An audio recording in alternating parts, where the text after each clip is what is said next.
Lucky Boys Podcast.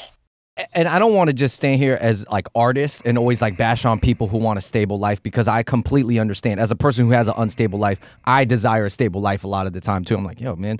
But I would say like people who are, we kind of talk about this. I don't mean this in the worst way possible, but Asian Americans got surprisingly basic.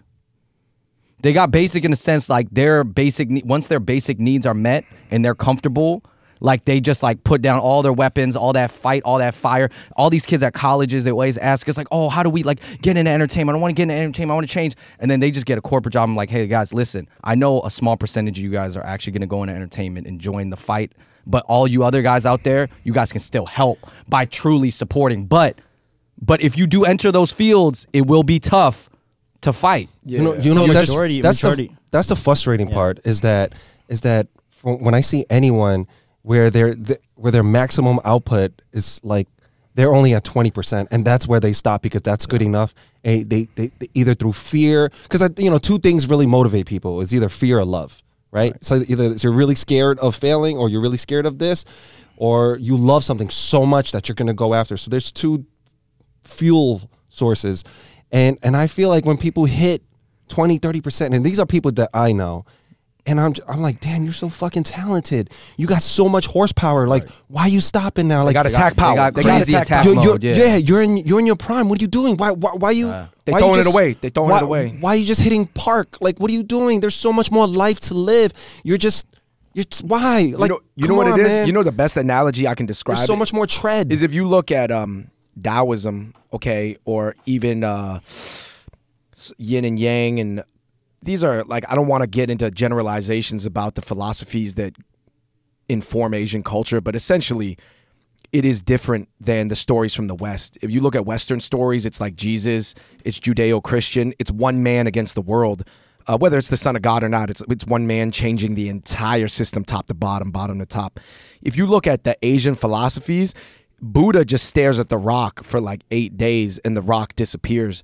Do you see what I'm saying? It's like, it's a completely different type of harmony that we're coached with in Asia. It's almost like, you know how you're saying that your friends got these like high-powered cars that they're putting in a park? You know why it is? Is because in the Western society, they see some snow in front of the car, right? It is true that you're not going to have harmony with the snow if you run through the snow. And there is some danger to you as the driver of the car because you could slip, you could hit an ice patch. But people just have to understand that the Western flow of Western civilization, to make headway, you're going to need to take your high-powered car, whether maybe it's an SUV. You know, some people have less of an SUV than others. Let's be honest. Like, not everybody's equipped fully the same. Some people got chains on the wheels. Some people don't. Right. You're just going to need to gun it and hit the snow. And basically, we see like 1-2 inches of snow and everybody freaks out. And like you said, they park their whip because they don't want to create the disharmony. They're like, well, the snow looks all peaceful. Like, how can I do it? I'm like, bro, I get it. That's where we're from. We're from more like Buddhist, Taoist roots, where we're supposed to have more harmony, yin and yang, and both things can exist. But in the Western society, it's more like Game of Thrones, where it's just like a good dragon, bad dragon, like fire breathing, good guys, zombies, humans. You look at ancient Chinese tales, there ain't no tales and no ice walkers. It's not like that. It's just warring kingdoms, and whoever kingdom came out on top ruled China. Ain't no who is the Wu better than the Shu, better than the Wei. These are all just warring dynasties. Ain't no, like, there's no moral equivalency that the West always is like, well, they were the righteous ones because they had the evil magic, the evil Gandalf, and we had the proper Gandalf. It's not like that in the East. Bro, I love these analogies. The East do not work that way. At its core, just philosophically, it is informed by different things. But we come to the West, but we think we want to have peace with the West. But it's not going to work because the West typically is a war. They want us to fight. They want to see us fight.